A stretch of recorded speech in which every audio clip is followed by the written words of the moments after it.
Ahora sí. ¿Cómo están, compañeras? Compañeros. Qué hermosa tarde, ¿no? Bueno, ante nada, agradecer al pueblo de Los Toldos que hoy recibe, piense como piense y vote como quien vote, recibe cálidamente a miles de militantes peronistas. Así que gracias al pueblo de Los Toldos y también al señor intendente. Por otro lado, uno escuchaba y cuando venía para acá pensaba cómo, o trataba de recordar cómo conocí a Eva. ¿Cómo la conocí? ¿No? Obviamente ustedes saben que vengo de un hogar sumamente peronista. Pero con mucho debate, ¿eh? Si alguno se asusta con lo que ve ahora,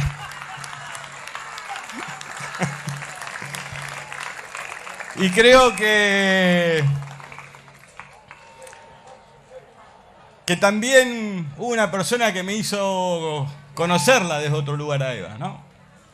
Me venía acordando ella todo el viaje, que era mi abuela Ofelia, la mamá de Cristina, compañera sindicalista, peronista, que siempre integró la rama femenina y renunció allá por el 91 a Descontenta y se fue con Saúl Ubaldini a aquella experiencia electoral allá en el tiempo hace unos años. Y hace unos años, después de que ella falleció, en el 19 también, encontramos una carta de ella, una hermosa carta, donde explicaba por qué había actuado como actuó y se había ido de la rama femenina. Una carta hermosa, algún día seguramente Cristina y Giselle podrán y decidirán compartirla, pero una carta hermosa de una militante política que siempre hace eje en esa cuestión que nos moviliza y nos mueve, ¿no? Y mi abuela, en su casa, ahí en Tolosa, en la ciudad de La Plata, tenía muchos de algunos de los cuadros que vi recién aquí adentro del museo. Tenía la Eva aparte empilchada, la Eva de gala, esa Eva que está ahí en el ministerio hoy en la 9 de julio, ¿no? Hay dos Evas ahí. Ahí hay una Eva de los collares, de su vestido, mirando al sur, y la Eva más combativa con su rodete mirando al norte. Esa Eva la tenía la hermana de Cristina, Giselle, en su cuarto. Era una foto que muy chiquito, que estaba hecha en azul, que me llamaba la atención, ¿no? Era el cuadro de Eva, el cuadro de Perón en su caballo. Y cuando venía para acá y ya estábamos a unas cuadras y veía cómo se acercaba cada una de ustedes y cada uno de ustedes, un sábado a la tarde, después de una semana intensa de laburo, que podrían estar con su familia, como siempre digo, se vienen para acá para recordarla a ella. Imaginaba si ella habrá pensado en algún instante o en algún momento esto. Si se le cruzó por la cabeza, ¿no?, lo que iba a ser su historia, más allá de su propia vida. Y creo que hubo un factor fundamental en ella que no sé si pensó en la historia y en el futuro y cómo sería recordada, pero sí pensó en la historia que había vivido, en las desigualdades que había vivido, y actuó en el presente. Después la historia sería la historia, pero en base a esa historia que había vivido, ella actuó en el presente con una enorme vocación transformadora. Y siempre, aparte, tenemos la tendencia de recordarla a Eva y asociarla a la palabra pasión, corazón.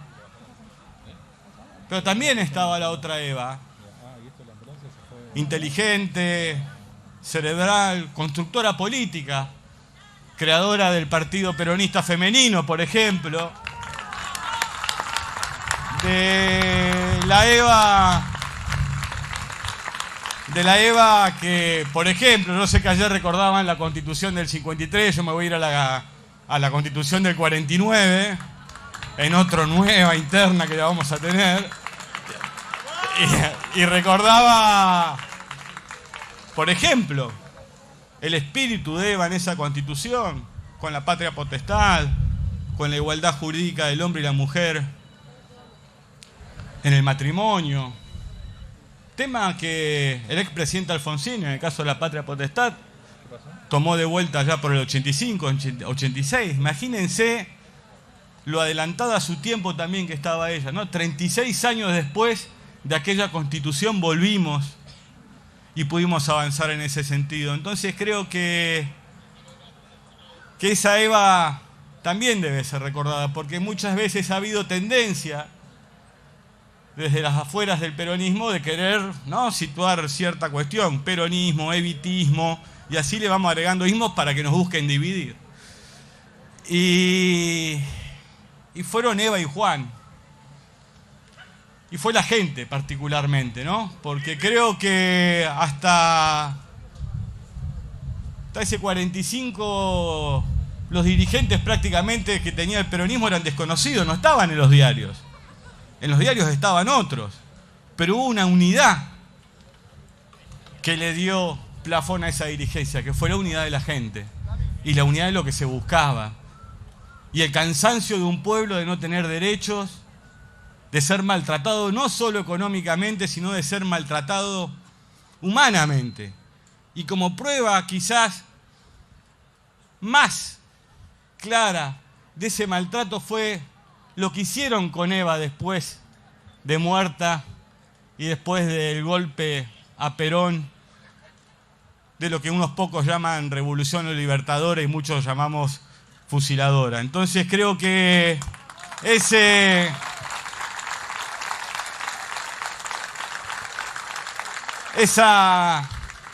odio que se descargó contra ella, ustedes imagínense que por décadas se llevaron el cuerpo de Eva y lo ultrajaron. Imagínense el odio de esos pocos que habían tenido que ceder sus privilegios ante la construcción de mayorías que habían hecho Eva y Juan. Imagínense muchas veces cuando algunos conocedores de esta historia sentimos y escuchamos en los grandes medios de comunicación que el gran problema de este país es el peronismo, cuando fue el que siempre sufrió las descargas de odio más duras habidas y por haber en este país, no solo en el cuerpo de Eva, sino en lo que sería un anuncio de lo que pasaría unos años después, en miles de cuerpos de compañeras y compañeros desaparecidos. Entonces, creo que la figura de Eva es eso, cómo la conoció uno, de cómo también tenemos que saber lo que significó esa experiencia, porque a mí de muy chico me pasaba a escuchar a mi abuela, ¿no?, charlar y su mirada sobre aquellos años. Y una cuestión casi de frustración, ¿no?, cuando me contaba el peronismo, mi abuela. Estábamos hablando de 1986, 87, 88, yo tendría 10, 11, 9 años, y la señora iba construyendo sentido. Y me contaba, y nosotros estábamos haciendo el pulqui, y hacíamos esto, y la Fundación Eva Perón, y las viviendas, y había un dejo, siempre en su mirada o en su voz, de frustración, de parecer que ese país ya nunca más iba a volver, que esa pasión por el país de uno no la íbamos a poder reconstruir jamás. Y creo que, como bien recordaban las compañeras que hablaron antes, que suscribo cada una de sus palabras, a partir del 25 de mayo del 2003, el año que viene ya harán 20 años, pudimos empezar a tratar, no solo ya de vivir de aquello que nos contaban, sino de poder construir un presente y de poder prolongarlo hacia el futuro. Y fíjense, cuando uno mira, ¿no? Alguna vez lo pensé, mirando por qué suceden o cómo suceden las cosas. Si no me equivoco, creo que Néstor y Cristina son los primeros presidentes elegidos por el voto popular, nacidos después del 17 de octubre de 1945. Y creo que eso también hace la impronta de lo que ellos entendieron y creyeron que debían llevar adelante en la gestión. Así que yo encantado hoy de estar acá, de haber podido recorrer esto que se viene construyendo hace mucho tiempo, y uno viene a darle un empujoncito más, una ayuda más. A las compañeras y compañeros que trabajan allá adentro y lo cuidan y lo mantienen todos los días, también un fuerte abrazo. Y fundamentalmente a todas ustedes y a todos ustedes por estar acá, porque creo que necesitamos volver a vernos y reencontrarnos, porque más allá de las consecuencias económicas, obviamente, que sabemos y podría describir largamente que dejó la pandemia, no nos pudimos ver. Y la política es eso también, ¿no? La política es lo social, es verse, es poder juntarse, es poder discutir, debatir, a veces pelearse y volver a amigarse y seguir buscando esa síntesis superadora de cada verdad relativa. Pero para poder dar esa discusión, para poder tener esas verdades relativas, necesitamos los ámbitos para poder discutir. Y lo bueno es que esta pandemia lo que ha hecho es recuperar los ámbitos. Así como decía la compañera Magario, vamos con las básicas, vamos en los centros culturales, vamos en la casa de un vecino a construir, a explicar y a tratar que es fundamental, porque si fuera porque nos juntemos los dirigentes y se gana una elección y ya, ¿a dónde hay que ir? Lo importante es la política.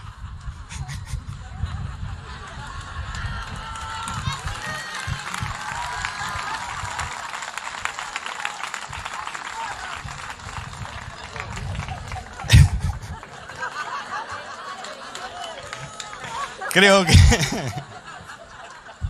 me hizo reír, está bien. Creo que, compañera, que tenemos que ser fuertes y que tenemos que entender y comprender que el desafío que tenemos por delante es muy complejo y muy difícil.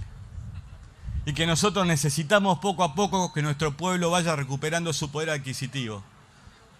Y que lo que tenemos que evitar, porque es lo que están trabajando, yo recién la escuchaba a Mariel, es muchas veces cuando quieren enfrentar a los trabajadores formales que menos ganan con los compañeros trabajadores que tienen el salario anual complementario de las economías populares. No podemos dejar que nos enfrenten entre nosotros y entre nosotras.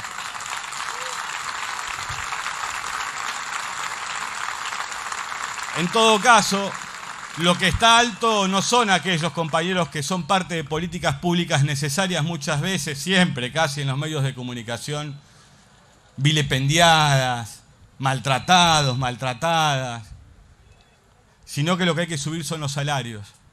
Y que lo que no hay que romper, y les pido por favor en nuestros barrios, es la solidaridad entre el que tiene un trabajo registrado y entre el que no lo tiene. Demos la discusión todos juntos, adentro, y buscando esas verdades relativas, una síntesis superadora para realmente entender lo que sucede. Miren, cuando uno mira los números de la economía, hemos visto cómo ha descendido la participación del trabajador y la trabajadora dentro de nuestro PBI. Y esto se ha hecho sin modificar una sola ley laboral. Esto sucede, de hecho, porque tienen las herramientas e instrumentos para hacerlo. Y creo que debe ser entonces cuando la organización de ciudadanos y ciudadanas, registrados o no en su trabajo, tiene que fortalecerse. Que esa es la gran dicotomía que hay. Porque si no, muchas veces buscan enfrentarnos adentro, en nuestros barrios, diciendo que hay uno que no trabaja y tiene tanta plata y hay otro compañero o compañera que por ahí tiene un trabajo registrado y tiene que ir a pelearla todos los días, a cumplir un horario, 2 horas de ida, 2 horas de vuelta, a veces sufrir el maltrato del patrón o que no le hagan los aportes. Las historias de nuestra Argentina. Entonces yo lo que les pido es que tengamos la firme convicción, que tengamos la voluntad y que sepamos que los debates políticos que tenemos que dar deben ser de cara a nuestra sociedad, pero no solo de cara, sino integrando a nuestra sociedad ese debate, porque cuando la gente participa se reduce el margen de error de las dirigencias. Les pido que se metan en este debate, que participen, que discuten, y si hay un camino realmente para poder avanzar en ese sentido, lo vamos a tomar porque es lo que hicimos y es lo que siempre vamos a hacer. Agradecerles humildemente esta oportunidad de estar acá arriba, la invitación para mí. Siempre digo que la vida conmigo ha sido muy generosa, no porque me haya permitido ver presidente a Néstor y Cristina, sino porque ver que cuando se es presidente se pueden hacer las cosas e ir para adelante y nunca les tembló la pera a la hora de defender a la gente, a las trabajadoras y a los trabajadores. Así que muchas gracias, los toldos, muchas gracias, compañeros militantes de la provincia de Buenos Aires, que hoy agarraron su autito, el mate, algunas tortas fritas, se vinieron hasta acá a compartir una hermosa tarde bajo este sol peronista. Los quiero mucho y, como siempre, ustedes ya lo saben, a vuestras órdenes, compañeros, y a vuestras órdenes, compañeras. Muchas gracias. Muchas gracias, compañero Máximo Kirchner.